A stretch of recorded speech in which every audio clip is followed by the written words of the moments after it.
নমস্কার, আমি ডক্টর অরবিন্দ সিং। গতকাল একটি ইউটিউব ভিডিও দেখছিলাম যেখানে জনৈক মধ্যবেদার বামপন্থী অভিনেতা দুর্বুদ্ধিজীবী বলেছেন যে বামেদের শুধুমাত্র এমএলএ এমপি সংখ্যা দিয়ে দেখলে হবে না, তাদের মোট ভোটার সংখ্যা দিয়ে ভাবতে হবে, অর্থাৎ তারা ভিতরে ভিতরে বাড়ছে। তাই এই ঘুনপোকা, এই রক্তবীজ থেকে সাবধান। মুলিরা যদি বিস্ফল হয় তাহলে এই বামেরা বিষ গাছ।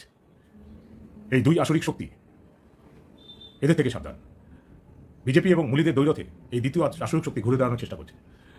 আপনি যদি মনে করেন সেই কুখ্যাত ডায়লগ কাশ্মীর ফাইলসে, যেখানে একজন জেএনইউর বামপন্থী প্রফেসর বলছে সিস্টেম আমাদের হাতে, অর্থাৎ আপনি যতই বিরোধিতা করুন সিস্টেম এদের হাতে। প্রতিদিন এই সিস্টেমের হাতে আপনি পাপেট, এরা পাপেট মাস্টার।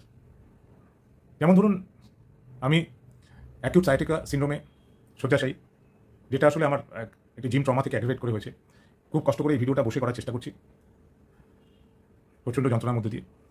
কিছুদিন আগে আমি এমআরআই করার জন্য অ্যাম্বুলেন্স পরিষেবা খোঁজ করছিলাম, গুগলে সার্চ করছিলাম, সেখান থেকে যোগাযোগ হয় প্রথমে একটি হিন্দু সংস্থা, কিন্তু সেই সংস্থার হয়ে যে বক্তব্য রাখছেন তিনি হিন্দু ছিলেন, তিনি যোগাযোগ করে দেন একটি জিহাদি সংস্থার সাথে, অর্থাৎ সেই হিন্দুটি আইদার জালি অথবা সেই একটা কন্ডুইট মাধ্যম।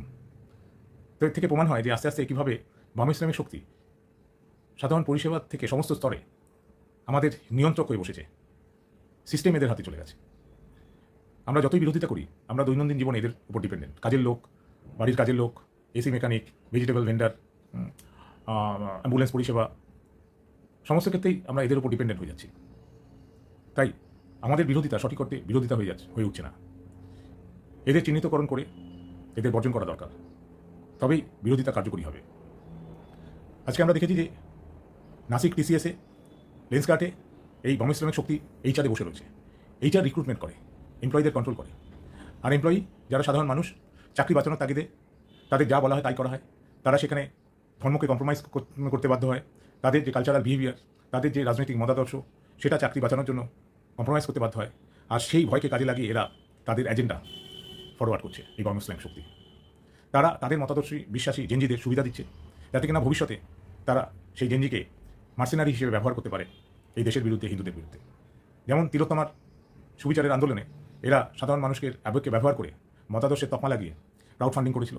সেই তিলোত্তমার মাই যখন বিজেপির মঞ্চকে ব্যবহার করে প্রার্থী হয়ে গণতান্ত্রিক প্রক্রিয়ায় সুবিচারের লড়াই লড়ছে, তখন তাকে প্রতিদিন অকথ্য ভাষায় এই বামেরাই গালাগাল করছে।